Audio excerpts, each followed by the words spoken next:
First of all, I want you all to know how much I appreciate you coming on this beautiful day in Salt Lake City.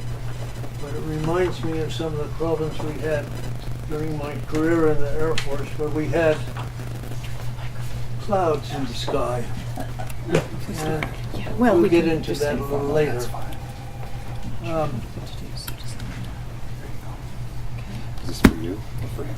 I think it's for him, and then it'll go to me. We can just have him hold it, Okay. if you want. You want me to take Or- this off? No. Not at all. Not at all. I'm just going to put this. I don't want to undress in front of the audience. I don't know, it might be kind of fun. And then I can just clip it on myself. It would be a waste of time. That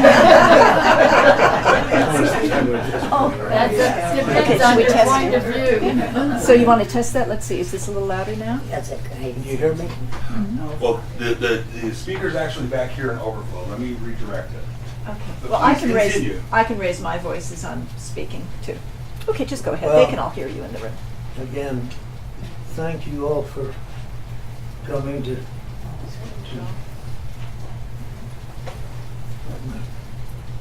coming today, and if it hadn't been for you can see I've got a problem of concentrating and getting through. But I lose my chain of thought and I'm losing my eyesight. It's just hell to get old. You're among friends who are like having. The King's English was so wonderful to sponsor this event, and I never dreamed that I'd be in front of a group of people at King's English with a book. But I've actually written two, and I never thought I didn't write one. But I've had a lot of support from my family, from Washington D.C. area, and I should introduce you. Well, this is my grandson Daniel. Hi, Daniel. Where's David? He's in the back there. Oh, David. And what's your name? And I'm Christine Brim, his daughter. But it's been quite a challenge. But what else can you do when you're this age? Have comfortable chairs and watch the TV. So I thought I'd sit down or not some time ago and put some things down in black and white of my experiences. But again, thank you all for coming. And Christine's going to, the youngest daughter. I have another daughter in Washington, D.C., and she was here just a few days ago. So couldn't stay for this event. So Christine, can you? Okay, Take so over. we're going to swap over the mic now, so just give us a second. Okay. And pardon this feedback.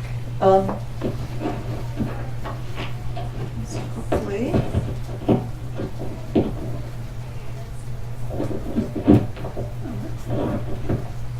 Can you hear me now? Yes. Okay, great. It's a little loud. We might, yeah, but Rob is fixing, Rob's fixing it there. So, again, thank you for coming today. We want to thank the folks at King's English here for having us. I especially want to thank my sister Celia Strauss, who was instrumental in bringing the book to Casemate Publishing. Casemate Publishing are the publishers of Pathfinder Pioneer. And she also edited it. And also to a wonderful friend, Rebecca Saywell, who was the granddaughter of one of the gunners on one of the planes on one of Ray's crews, who managed to locate him and who did, then volunteered and did all kinds of research in the UK for the book as well. So it's through the magic of the internet, this wonderful reunion was made between the granddaughter of somebody on the crew and our family about 3 years ago. He was a ball turret. He was a ball turret gunner, right? And we also want to just give you a little bit of the book. After being raised in the mining town of Dividend, Utah, he attended the University of Utah, but left to enlist in the Army Air Corps when he was 19, by the way. At the age of 21, he found himself in England, flying the first of 25 missions over Germany. Back then, they had a 50% chance of surviving a mission. He didn't realize what that meant until he actually was co-piloting B-17 on his first mission. Flying a B-17, or Flying Fortress, as it was called, in the early months of the air was very challenging. At that time, they used the Norden bomb sight to determine where to drop their bombs, but that required clear weather. So most of the time, they were doing daytime raids, right? You had to have clear weather. You had to be able to read and see. The British had developed the Pathfinder radar technology for night bombing, and they called it H2S. Ray tested, yeah. We called it Stinky, and if you look at And they tell you why. it was, H2S has chemical references. Hydrogen sulfide. So Ray tested H2S radar and also another navigational aid called oboe, which will come up in the reading, which was another type of British night bombing technology. In August 1943, he went to Wales to bring back a B-17 outfitted with the RAF Pathfinder radar. Fiberglass casing underneath the nose of the plane held the radar antenna. The structure affected the indicated airspeed of the plane, so they had to learn how to compensate for that because their instruments told them that they were flying at a different rate than they actually were because of the displacement of this addition. By then, he'd been promoted to captain and had his own crew.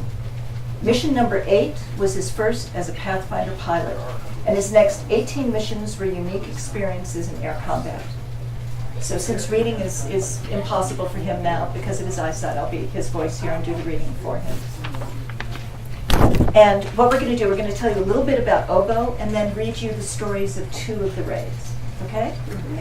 So oboe was the first of a series of radar beacon bombing technologies that the Brits had been using. We practiced the technique of using oboe over special ranges in England and knew it worked best with short-range distances. It was a circular beam that was transmitted from stations near Dover. From another transmitter in England, approximately 75 miles to the north, signals were transmitted along the circular beam that told us when to start the bomb run, when to open the bomb bay doors, and when to drop the bombs. The system could be jammed by the Germans, so it was only turned on for short periods. Nonetheless, the 482nd tested it in close to 50-day raids and 16 night missions. It didn't compare to the H2S or the H2X in terms of distance. Oboe's average instrumental bombing error was 400 yards, while H2S's average was 200 yards. But still, the Brits used it throughout the war. Yeah. We weren't as accurate as the newspapers reported. So this is Ray's 13th mission, which was made with the bloody 100th. Ludwigshafen Oil Refinery, December 30th, 1943, 482nd Bomb Group. There were 8 hours and 20 minutes flying total, 658 bombers over the targets, 23 planes were lost, and they had 169 escorts. So the limited number of Pathfinder aircraft in the 8th Air Force during 1943 required that we fly combat missions with different groups. We were normally briefed about the mission at Alconbury in England, and then flew to the base of the group we were to lead on the combat mission. Sometimes this resulted in little sleep for my crew, maybe 2 to 3 hours, because we also attended the mission briefing of the group we were leading on the raid. On December 30th, 1943, my 13th mission, I was assigned to fly with the 100th Bomb Group. When one was assigned to the 100th, he realized that his chances of survival was even less than with the rest of the 8th Air Force. The group was known as the Bloody 100th and the Clay Pigeons because of its high losses. The story about the 100th's bad luck goes back to a much earlier raid when, reportedly, one of their B-17s was in trouble over Germany. We'd all been told that if we lowered our landing gear of the crippled plane, a sign of surrender, and got out of the range of fire from the formations, the German fighter planes would escort the crippled plane to a safe landing in Germany or occupied countries. The custom was in respect of one air crewman to another. But it seems that one of the planes from the 100th lowered its gear when German fighters were on each side of the plane. Suddenly, the B-17 gunners opened fire and the 2 German fighters were shot down. The B-17 was immediately attacked and also shot down, but because of the distinctive markings on the tail of the B-17, the Germans knew what group had shot down the German fighters, and this group became a special target of the Luftwaffe. Early in the morning of December 30th, 1943, I flew my Pathfinder to Thorpe Abbott's, the home of the 100th. After checking in with the operations people, we got some sleep, but were awakened early with the other crews to go to the briefing. A major came in and unveiled the map, which showed the tape running to the chemical plants in Ludwigshafen, Germany. It was a long haul. We would have fighter protection about 1/3 of the way in, and Spitfires to meet us on the way out, as far as their fuel capacity would allow. Our bombing altitude was to be 28,000 feet. A Major Reed was assigned to go with us on this raid as a representative of the 100th, and he would act as the co-pilot. Ray was the pilot. We were the lead plane, so we were first off. We were carrying 500-pound bombs. In time, 18 other planes from the group formed up around us in normal combat formation. I got reports from the tail gunner, Sergeant Ford, that the formation appeared to be fairly tight, and by the time we left England, all members were doing very well. As the other formations proceeded on course over Germany, we watched flak come up around them. German fighters were attacking the formations. But just prior to our starting on the bomb run, German fighters attacked us from all sides. About 40 of these FW-190s, BF-109s, and 110s jumped on us.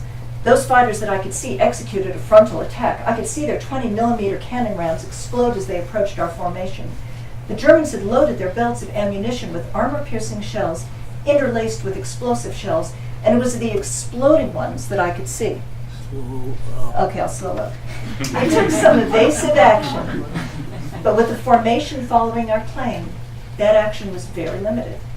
The exploding projectiles seemed to walk right at us as the German fighters swept through the formation. The crew continued to report fighters attacking from all directions. Once we were on the bomb run, the enemy fighters pulled back to avoid anti-aircraft fire, which became intense. The explosions of 88mm and 105mm anti-aircraft projectiles from the ground batteries made a dark black cloud. We completed the bomb run. The bombs were on the way, and we had just turned toward England when all hell broke loose in the cockpit of my plane. A piece of shrapnel from a flak explosion had come between number 3 engine and the cockpit.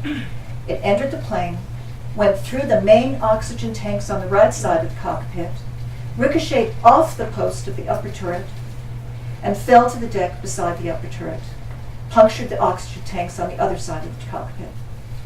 With the sudden release of oxygen from the tanks, there was an explosion in the cockpit. Dust was flying all over. Then suddenly, I was facing something dark green in front of my eyes, which made it impossible for me to see what was going on. I thought I was passing out. But what I finally realized was that the sunshade over the pilot's seat had been blown loose and was hanging down in front of me. I was greatly relieved. All I had to do was reach up and jerk it loose. Then I could see the rest of the crew in the cockpit, as well as the instruments. The explosion had not only torn the soundproofing away from the sides of the plane, it had also stirred up the dust and dirt that had accumulated since the plane had left the factory in the United States. After I checked to see if anyone was hurt, I studied the instruments on the panel. Everything was working except the main oxygen system. But we were still leading the formation, and that demanded that we continue on course back to England. I got on the intercom, told the crew what had happened, and that they had to get on their walk-around oxygen bottles at once. As I recall, the walk-around bottles contained no more than an hour's worth of oxygen, so it had to be conserved. We still had about 2 hours to get to the coast, where we could go down to an altitude where oxygen was not required. On this particular mission, we had been assigned to a flying altitude of 25,000 feet after bombing, meaning that we were still 15,000 feet above the altitude at which we could remove our oxygen masks. It was impossible for the gunners to use the walk-around oxygen system while manning the guns. So I told them to sit down or stretch out on the deck of the plane and expend as little energy as possible to save what oxygen they had. It was extremely important that the pilot have oxygen because he was responsible for getting the plane and the formation home. We had to depend on the rest of the formation to provide firepower to protect us. I called the deputy group leader on the radio, told him of our condition, and advised him of the possibility of our having to leave the formation. I then called our friendly P-51 escort fighters on the common frequency and asked for their cover. If the Germans had known of our problem, they could have concentrated their attack on us, and we already had enough problems. We were still under attack.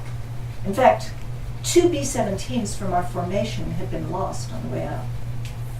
The crew was told to monitor one another, to watch for signs of passing out because of lack of oxygen. I made the decision to gradually lose some altitude as we proceeded towards the coast. The formation remained with us. I think we were down to about 20,000 feet when I noticed Major Reed, the co-pilot, looking rather pale and shaking. He had tried to save his oxygen so I could be sure of having enough. I talked him into turning his portable tank back on, and we continued on as Reed responded to the increased oxygen. When the coast of France came into view, a number of friendly fighters joined our formation. The fighters were much faster than our B-17s. They made sweeping turns above our formation to provide the protection we needed. With this fighter protection and the coast in view, I called the deputy group commander to tell him that I was leaving the formation for a lower altitude and that he should lead the group home. We continued down to 10,000 feet, the safe altitude to take off our oxygen masks. As we crossed the English Channel, we knew we had it made. We had all been very cold on this return leg of the mission, but that did not matter now that we no longer worried about running out of oxygens. We were all very lucky. Perhaps the luckiest person on the crew was Sergeant Davis, the top turret gunner. If his turret had been turned in any other direction than it was when that piece of shrapnel entered the plane, it would have hit him rather than the turret post. And he kept that piece of shrapnel as a good luck charm. That was mission 13. Now we'd like to read you also the Duran mission, the night raid. Are we good on time? Okay, good. I want you all to know that night missions were not the routine for the 8th Air Force. The RAF flew at night, and I'm just going to hold this. Here, just hold it. and the concept was that we could upset the Germans more if the 8th Air Force flew during the day. So that it was this concept, but we had an opportunity to fly this one test mission, and I used poor judgment. I volunteered. Broke the first rule of the army. So now, here is the night raid. Duran Industrial Area, January 23rd through 30th. It was a series of raids. 1944. 482nd Bomb Group. Now this raid was 4 hours and 10 minutes flying total. 1 bomber over target. She was one. 0 planes lost. 0 escorts. It seemed to me that the taxiways at Alconbury were always being repaired. I have a photo which a section of the taxiway had been removed, and the cement machine is mixing the cement to be poured into the hole. There are 7 laborers, most of them were Irish at that time, repairing the taxiway. It was a cement machine much like the one that I hit on my return from the night mission number 15 over Duran, Germany. In January 1944, we were on select crew status because the 482nd Bomb Group was the only 8th Air Force unit equipped for blind bombing. Night raids were uncommon for the 8th, which was out to prove that daylight bombing was the best way to damage the Germans. The RAF concentrated on night raids, and this combination of day and night raids kept the Germans busy. But we were also experimenting with different kinds of equipment. We also had the opportunity to make a few night raids. The 482nd had already made 3 raids before I got my turn. The 3 raids prior to mine had been what were called milk runs, no problems of any kind. That is, they were short in duration, with no interference from enemy fighters or flak. We all looked forward to this kind of a mission. For this reason, people not on combat status volunteered to go along. Our group flight surgeon even joined us for the Durin nighttime milk run.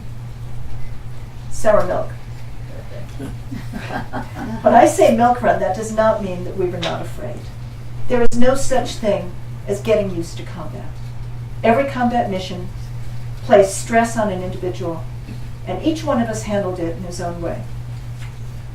I had made many night landings without landing lights. The RAF had developed a lighting system that assisted us via the use of 3 lights set at an angle on the final approach. They told the pilot if he was lined up correctly and coming in at the right angle. If you were high, a yellow light would be the most visible. If low, the pilot would see a red light. At the right angle, he would see green. It was a simple but very effective aid to night landings. You did not want to use your landing lights because German night fighters have been known to wait for someone to turn on his landing lights and thus make an easy target to shoot down. Our takeoff was scheduled at 7:05 p.m., so we had plenty of time to check out the plane with each crew member having assigned responsibilities. We were all to be at the plane no later than 6 p.m. This extra time gave Major Schumacher, Doc, and me time to go to the hospital and pick up some new experimental flying equipment that we wanted to take on the flight. On the way to the plane, we stopped at the parachute hut and got our chutes and other flight gear. From there, I went to the tower to get additional information regarding the mission. I also picked up the colors of the day, which are flares, and the location of various pundits along the route in England. A pundit was a light beacon that flashed a code that could be seen at night. The code was changed at different hours each day, so we had to know the time of change, the code, and the pundits' locations to help us get back to our home base, which in our case was Alconbury. Doc and I got into our Jeep and rode out to the plane to be met there by the flight crew and the ground crew. The crew chief, who was in charge of maintaining the plane, advised me that number 4 generator had caught fire during pre-flight and supply did not have a replacement. With no replacement in supply, the ground crew removed a generator from a Hangar Queen, which was a plane that was not operational and was slowly cannibalized for spare parts, and replaced the defective number 4 generator. I checked Form 1A, which is a written report on the condition of the airplane, signed it, gave it back to the crew chief. Then I checked with each crew member regarding his equipment and what he had observed about the plane. It was during this time that I gave Doug Cunningham, the navigator, the pundit list and locations, which would prove to be very important later on in the mission. The crew chief then told me that an extra 200 gallons of fuel had been put in the tanks. My attitude about extra fuel was that you could never have enough. I took one last walk around the plane and climbed aboard. Hintz, the co-pilot, and I started the engines at about 6:45, and I tried to contact the tower. For some reason, the radio was not as clear as it should have been, but I got a green light from the tower, which was all the clearance I needed to taxi. With that, I gave the ground crew a high sign, released the brakes, and we were on our way.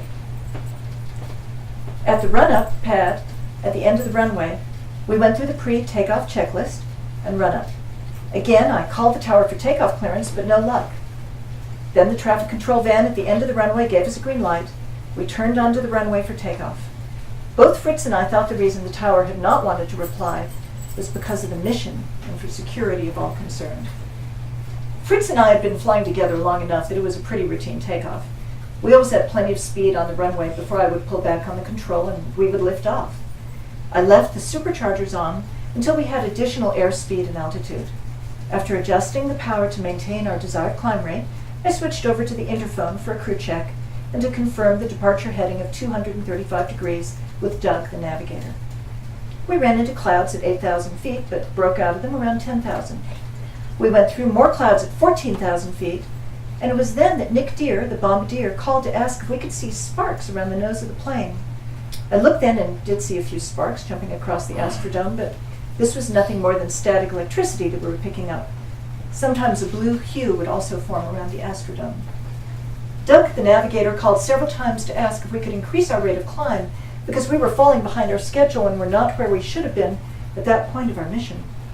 By increasing the power of the engines, surging the engines, we did improve the rate of climb, so that by the time we left the English coast, we were behind by only 1,000 feet.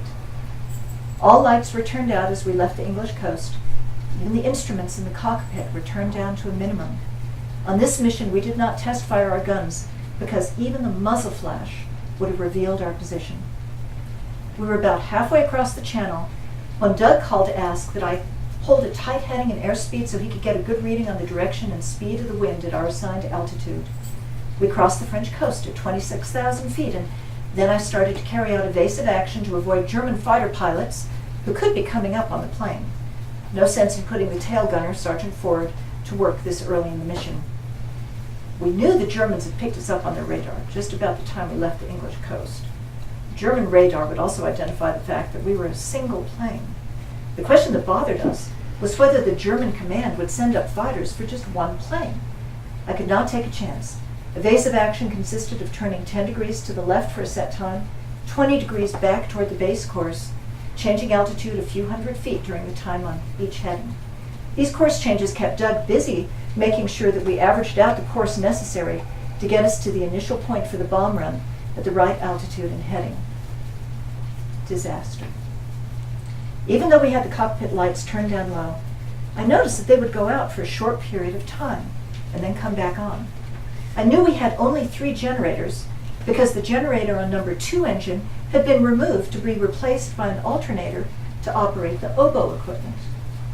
But we had operated on as few as 2 generators before, and it completed the mission on the practice range. We also knew that we were having an electrical problem because the heat suits for the gunners were not working. The heat suits were like an electrical blanket and were critical for the gunners in the back of the plane, where the temperature could be minus 50 degrees. Just about this time, the number 2 supercharger regulator started to freeze up. I worked the controls back and forth to get warm oil circulating to the supercharger. I turned this job over to Fritz while I flew the plane. After a short time, Fritz was able to get sufficient oil into the regulator, and the surging stopped. The problem of surging superchargers at high altitude where the temperature was extremely cold was not uncommon. We arrived at the waiting point 4 minutes early, so I made a 360-degree turn and activated the oboe receiver at the same time.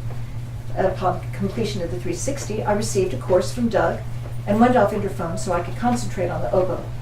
The lights on the instrument panel went out again. I picked up the signal from oboe, but it was very faint. The signal faded, so I asked Doug for another course to the target. Doug gave me a heading of 51 degrees, and with the help of a flashlight held by Fritz, we tried to maintain that course. I tried oboe many times, but with no success. It was then that I made the decision to drop the bombs. I knew we had big problems, but they were dwarfed when, as Nick attempted to open the bomb bay doors, the landing gear light on the instrument panel came on. With the aid of the flashlight, I checked the amp meters, which were down on a panel by my left leg. There was very little current, none by the generator on number 4 engine. Sergeant Davis cranked the bomb bay doors open. Nick then called and said that the plane didn't have enough power to get rid of the bombs, so he had to manually salvo them, one by one, out the doors. To this day, I don't know what we hit with the bombs, and the Germans never reported damage, so maybe we hit some poor farmer's field or barn. Trying to get home. The tailwind that had caused us to arrive early at the coast and at our waiting point for oboe, and that it had such an impact on the climb schedule, was not working for us as we tried to get back home. We continued our evasive action, adding to the time en route. It always seemed to take a lot longer getting out of Germany than going in. I was becoming concerned about our fuel at this point and wanted to get as much fuel in the main tanks as possible. Sergeant Davis came down from the top turret, transferred as much fuel as gravity would move to the main tanks. That extra 200 gallons that had been put aboard prior to the mission certainly relieved a lot of our concern. While we had had only a few searchlights sweeping the sky when we were inbound to the target, they seemed to light up the sky on our way back. My tail gunner was worried the fighters might be coming straight for him at any moment, breaking through the clouds and sweeping the sky for us. Once caught, we would have been a good target for a fighter. The clouds did break up as we approached the coast, and we looked down on what appeared to be an airfield, which would have been in Belgium. I'm sure the Germans would have liked us to land there, thinking we were in England. Confusion under stress can lead to strange decisions, and this could have been one of those times. The first good fix on a position that Doug could give me was just off the Belgian coast. We were south of our planned course, but not in any trouble, and shortly we would be over the channel, which would give us some relief. At least I could stop our evasive action so we could face our other problems. We were still at 26,000 feet, and the crew was getting very, very cold. We were all using flashlights to get around and see what instruments had been frozen in the off position or at the last reading before they lost power. In fact, the only instruments I had were the needle ball and airspeed, plus the magnetic compass. I sent a note back to the radio operator to turn on his IFF to try to get a fix for us from a directional finding station, but this was wishful thinking and a waste of time. The clouds finally broke, and we at last found ourselves over England. We started the letdown, and when we got below what appeared to be the lowest clouds, I had a flare fired in the hope that some airfield would turn on its runway lights, or that searchlights would give us some aid. During the briefing prior to the mission, we'd been told that the searchlights in England would point toward an airfield if we were in trouble. We fired another flare at 6,000 feet. Several searchlights did come on, but they were some distance away, and as we approached them, they went off. Then luck was on our side because Doug located a pundit that was flashing a code we had been given, and we now had a much better idea of where we were. All the messages between Doug and me were carried by Nick, while Sergeant Davis held a flashlight on the 4 basic instruments I had left. At this point, I had the crew put on their chutes, because now we were more than an hour overdue, and I could only estimate how much fuel was left. I passed the word that if even one engine quit, they were to be ready to jump, or to go ahead and get ready to jump if we were over England. Doug had given me a heading of 300 degrees from the pundit, with an estimated time to Alconbury of 6 minutes. At the end of 6 minutes, we could see no airfield or anything we might have recognized. The searchlights came on again and moved in a northerly direction. At last, the crew and I thought we had someone's attention, but just after we turned toward him, the lights went out again. Turning back to a southerly course, we noticed lights on the ground, and while we were not sure, we thought it was the city of Peterborough. We were sure enough that it was Peterborough that I started to let down to 2,000 feet. At the same time, I had Sergeant Davis crank down the landing gear because that took considerable time and I didn't want to find an airfield and not have the gear down. We continued to fire flares until a flare was finally shot from the ground and the airfield perimeter lights were turned on. We could not see the runway, so I flew toward the perimeter lights knowing that in time I would be lined up for both the runway and the glide lights mentioned earlier. While flying to the perimeter lights, I had Sergeant Davis go back and manually crank down the flaps. As we were led into the final approach, I started the letdown for the landing, with Fritz calling off the airspeed of about 110 miles per hour. Minutes later, we were on the ground, and the runway was long enough for me to stop the plane using the emergency brakes, as well as the normal brakes. In time, a spotlight from the tower shined on the plane, and we could see a Jeep coming toward us. As we waited for it, some of the crew got out of the plane. They had had enough of the sick airplane, and were just happy to be on the ground. Finally, rendezvous with the cement mixer. With all the confusion and relief, I failed to think about the braking system. So when the crew chief in the Jeep told us to follow him to the parking area, I just did. If I'd been thinking, I would have shut down everything on the plane. Fritz unlocked the tail wheel, and I started to follow the Jeep. As we approached a turn in the taxiway, the plane turned to the left. I applied the brakes hard, only to find I didn't have any brakes. I reached for the emergency brakes, but they too were out. I had forgotten that the brake pressure accumulators were electrically operated. I had drained the accumulators on the landing stop. I tried to control the plane with the engines, but it was too late. I knew I was in deep trouble when the spotlight that had been leading us to the parking spot picked up some construction equipment in front of the plane. As I pulled the master switch to shut off the engines, the plane hit a cement mixer between number 3 and number 4 engines. The propellers chewed up the cement mixer. The cement mixer pieces were going in all directions, but all I could do was sit and watch this ending to the mission. When I finally got out of the plane, I was shaking like a leaf. I went back for a debriefing and they gave me some sleeping pills. And just to finish up, we had arrived home, but not the way I wanted to. No one was hurt. The plane was a mess. And I didn't volunteer for any more milk runs at night. At least they never sent me a bill for the damage I did to the plane or the cement mixer. Doug Cunningham and I were required to write up this mission the following day, and I kept a copy of my notes. The accident investigation revealed the Hangar Queen generator shorted out, and with the gunners using their heat suits, the 2 remaining generators could not support the electrical demand. In a letter dated January 17th, 1991, our tail gunner, John Ford, sent me these comments. Back to the mission over Durham, Germany. It might have showed, but you had one extremely cold, terrified tail gunner. With a probable temperature of 40 to 50 degrees below zero at that altitude, and the electrical system out, it was extremely frigid. To admit that I was not afraid, as you say, I would be a liar. I recall staring out into the darkness, seeing imaginary shadows of German night fighters. I too recall the probing searchlights, and also the blinking lights on the ground of flat guns trying to shoot us down. So thank you so much for the reading.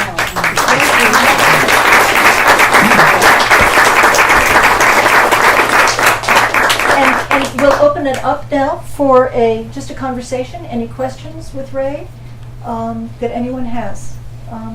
Just raise your hand, and I'll repeat the question just so that he can hear it, and that it's also there for the audience. Do we have anyone who had their own experiences in war or sir? No. I just back that time. Yeah. I just want to make the comment that these men need to be cherished at this time, and we're losing them too fast. And they're really why we're here today. We have our freedoms. I honor Ray. Thank you. I'd like to. I just want to second that and say thank you for writing it down so that we can hear and understand what you really were going through, because we had no idea what actually operating one of those flying fortresses required, and it required a great deal of common sense and ability. We really are grateful to you, Ray. Just a lot of luck also. Luck is what you make it, my dear. Okay. And I can't tell you why, but I used to take a lot of notes. And that gave me a base to do some of this writing. And it was, part of it was required, and I would keep copies, and that's reflected in the condition of my basement. As of today, it's just loaded with junk and things that I acquired during some of my experiences. I have to say that the crews and the ground crews who maintained those airplanes were really and truly the unsung heroes, because they spent hours and hours keeping those airplanes viable. I never made a mission but what I had damage to my airplane. Never. And well, with one exception, and I took care of that by running it through a cement mixer. If I may, that plane was damaged when you got it. Well, so I look back and have to give the ground crews a lot of credit for maintaining and keeping those airplanes viable so we could meet the mission of the day. And they just never had an opportunity to go home. After 25 raids, I came home. And of all things, they put me in the recruiting business to get people to volunteer to become aircrew members. I had mixed emotions about that. But You were talking about just the general experiences of being over there, and that you did 25 missions and you came home, and then you were recruiting. the ground crews. And the ground crews. Ground crews were really and truly, they were there for the duration. And so we have to, as a crew member, we didn't appreciate that. But in retrospect, I do. However, they were not under the pressure that you were under every time you took that plane out. True. The only pressure they had was meeting the schedule of getting that airplane back in condition that it could fly. So, Well, it took a team, but you were proud of you. Yes.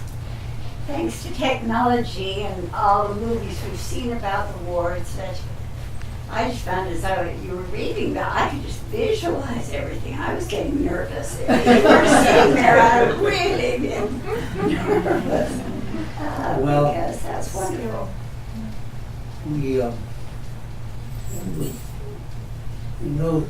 The term Pathfinder came from the British. It wasn't ours to begin with. But because we adopted the equipment, it was just a natural transfer of names. And in time, we developed our own pathfinding equipment here in the United States and modified B-17s here that would be put into combat, even in the Pacific as well as in England. And as time went on, pardon me, the German industrial capacity to continue to produce was being reduced by bombing of the night bombing and our bombing. In the wisdom of the people in Washington, they raised the number of raids you had to make from 25 to 30. Of course, they were sitting there behind a desk, but then in time, later on, they even raised it up to 35 raids. And so that's all history. Many of us look back at that and say we're just plain damn lucky. And that's how I look at it. I was fortunate. And those of you who might have known Pat, my wife, we've been married 3 months when I went overseas. And it wasn't only the letters that I received from her that were encouraging, but it was a real test for both of us. And she went back to the U and got her degree. And so I feel very lucky in so many ways. We had another question on the left here. Yeah. Yes, ma'am. Yes. We talk a lot today about post-traumatic stress syndrome. I'm wondering, I'm sure that all must have experienced the same things during or at least after the war. I'm just wondering how many of your people that were on your crew with you had those serious problems, and how you dealt with them without any assistance. You know, I don't think we knew about it. It was just part of our life at the time. crews would come from finishing their tours in Europe and be assigned to fly missions against the Japanese in different airplanes. And so I really don't think it was given much consideration. There's undoubtedly post-traumatic Stress. stress. You see, it's going. We're all going. We're all. And I just don't think it was recognized as it is today.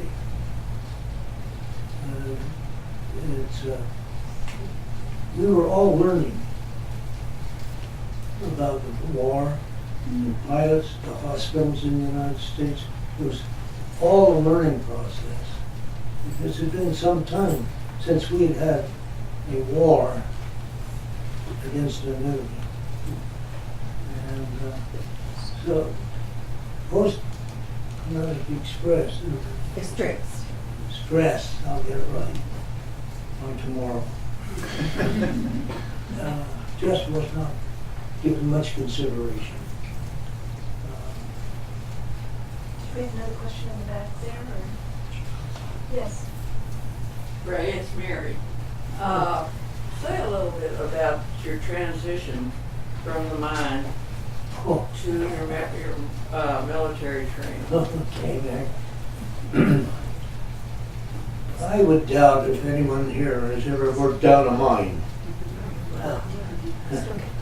But I was brought up in this little mining town of Dividend, Utah, and I'm sure you know where Eureka is. Yes. Well, it's just about 3 miles east of Eureka, Oh, and it was called Dividend, and the town. I went to school there, and then actually graduated from Payson High School, move or bust. But it came time to, my folks had put money away for my first year at the university, but the only way I could go to the university and pay those expensive, high costs yeah. at that time. Now I understand they're going to make it free for everybody, but this is.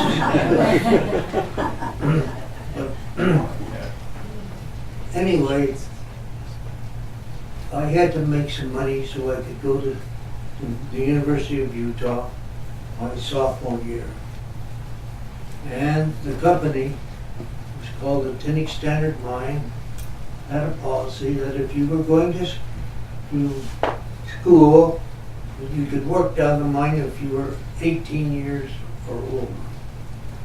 And so I had the pleasure of buying a hard hat and special shoes to work down this mine. It was another experience that I came away with a lot of respect for the people who work down, make their living that way. And we've had a lot of those mining adventures taking place here in Utah. And so I had this special equipment. I went to the shower room to change into my equipment, to my costume. We're going down the mine and marched up to the cage.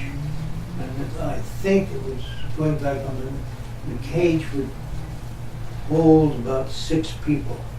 The cage was on a long cable that came up over the gallows frame and we'd go down the mine. Well, the mine was hot, just terribly hot. But going down in the cage, it was cool. As soon as you stepped off at the station, it was nice and warm. And we had to go back and do a drift and fill the ore cars that were going to be brought up to the surface with the ore. Well, My first night down there, young college type, I had no gloves. So when we were shoveling in this ore that had been blasted off the face of the drift. We shoveled this, two of us, and this ore into these ore gardens. We caught hell. When we went back and we talked to the older miners, they said, "You've only filled up two of those ore gardens in a 4-hour shift, 4 hours, and we've done well." But my hands ended up with nothing but blisters because I hadn't had gloves. This is just ignorance on my part. And Should have been supplied. well, at the end of the shift, I think we had two of us, another novice, I'll put it that way, working down the line, classmate actually. I could hardly close my hands because of the blisters. But we went up and we caught it from everybody, all the old miners. You did what? How long have you been down there? You only got 4 cars of ore out. And it was a real experience. What kind of ore? What were you doing? We had silver, lead, and a little bit of gold. But that was about it. And now the only thing that's left of that mine are 2 large water tanks. The rest of it is now history.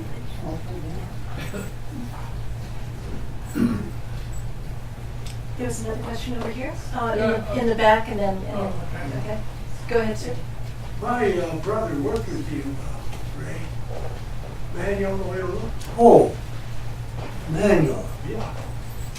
Roger and Rodney Phil. Oh, my gosh, this gentleman brings back memories. The Felt twins, The Phil Floyd. and then Manuel. Yeah. Manuel was one of the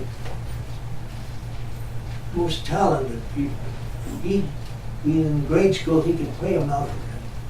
And he would just play that, and we always had a break to get Manuel to come and play his mountain. And very musical. Yeah, he was. And we lived in Mexican town. You're right. In those days, it was, we wouldn't tolerate it today. But anyway, I was born in Newton. you were, I was. And well, I then you remember knew you. some people. I remember you and all those guys that went into the military about the time of Is that right? Oh, my goodness. Well, I'd like to talk to you because I want to talk to you. because we had wonderful experiences and the horrible situations in treating the Mexicans at that time were just, they lived in poor housing and, we all looked down on them.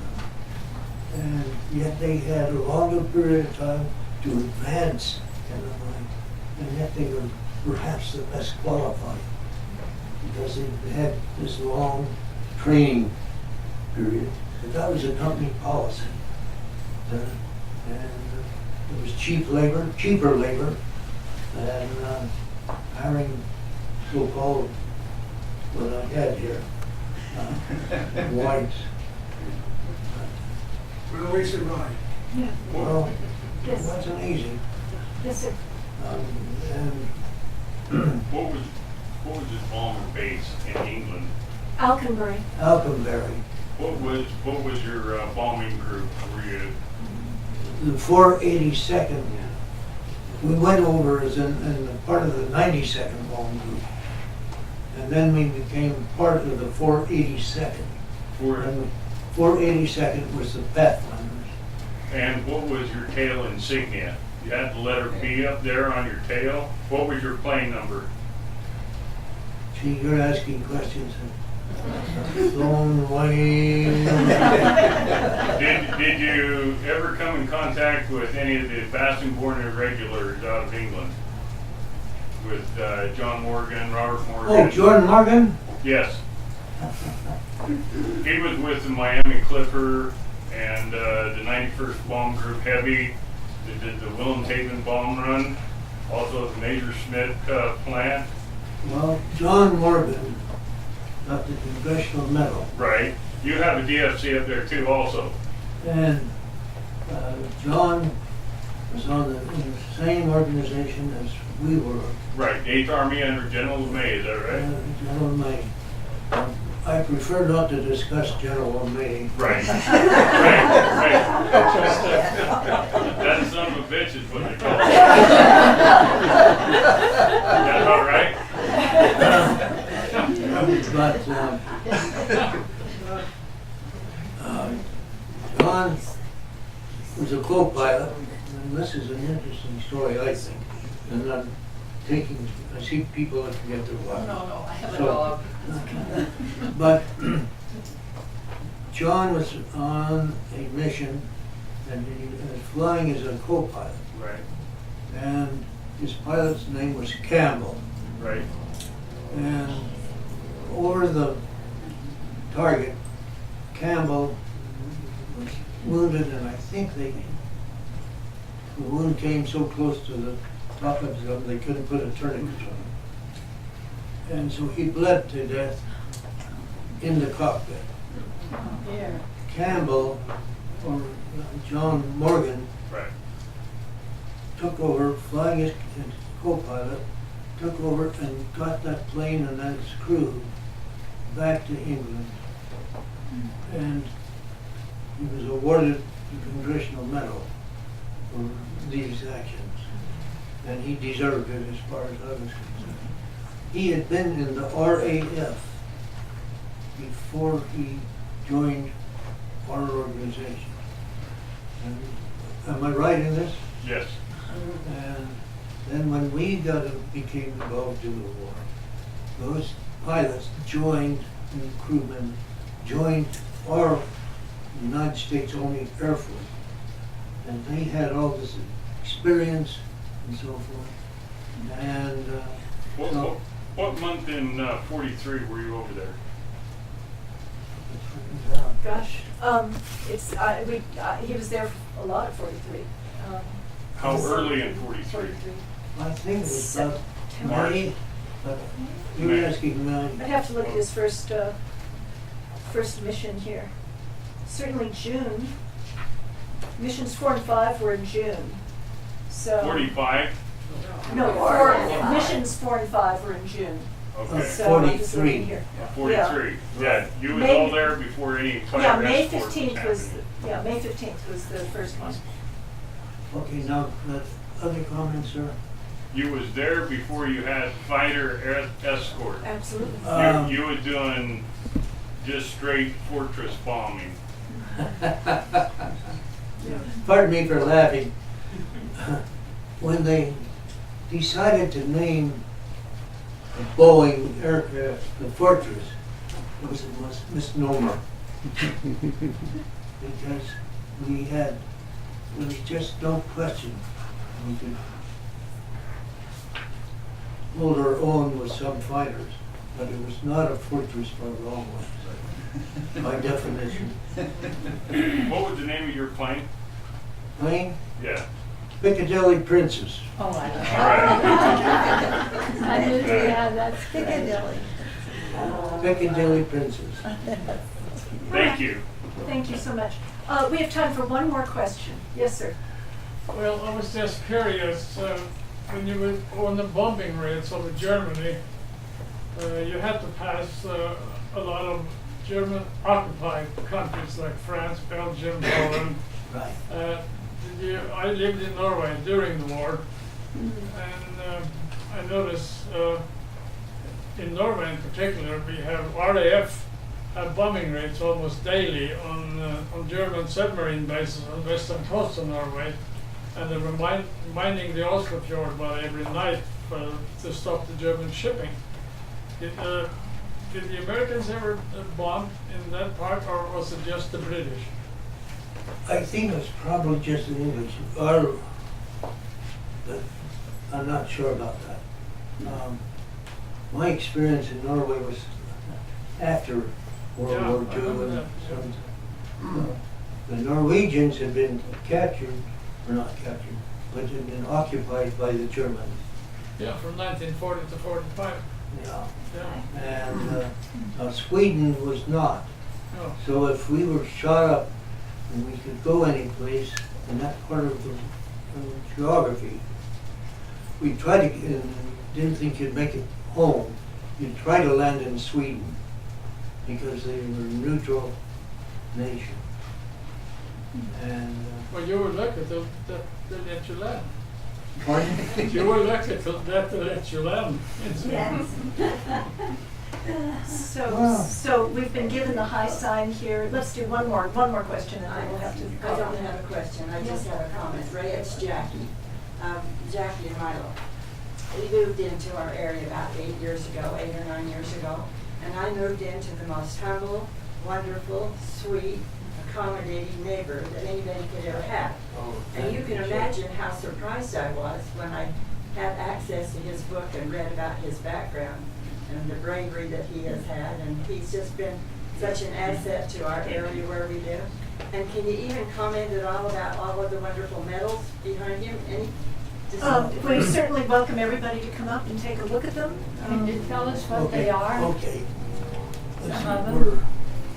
Yeah, I think the you two need to top see them. ones Yeah. were Legion of Merits.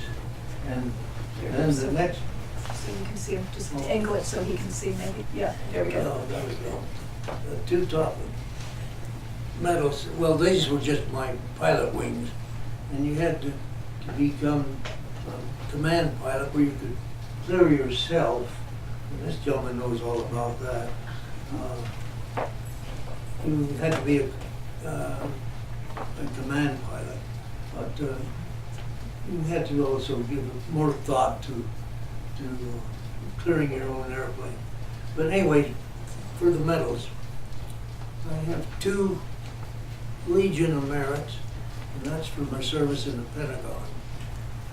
This is the Distinguished Flying Cross, this is 4 Air Medals, and this is just the Air Force Medal. And then down below is for serving in Europe and then just surviving. Thank you all for being wonderful. It's been my pleasure. Our pleasure to know you. Well, If I knew you how, I'd can't, salute. there's no substitute for luck. I was lucky in getting the lady to marry me, I did. Many of you knew Pat. And I was just fortunate in so many ways. So, thanks again for giving me this opportunity to spread the word, I guess. Thank you. And we'll turn it over to Rob. Well, we're all very glad that you're here on behalf of the King's English Bookshop. Welcome. Well, we're going to transition into the book signing portion of the event, and I'm going to ask your indulgence because we want to turn this into a little bit of a reception open house space, which means taking the chairs out from underneath you. So what we'll do is, if you don't mind standing, and we'll remove the chairs. We'll leave some chairs up so that you can sit. And then we're going to bring this table in front of Ray for the signing. Thank you all very much. Oh, and the books are here. And so you have to sign and then pay for them on your way out. Okay. Thank you. Ray, Ray? we're going to get our books down to your house later. Was that loud enough? I just thought we were going to turn the recording back on. We had the speaker facing and you have the people back there could also hear it. I know. Did you have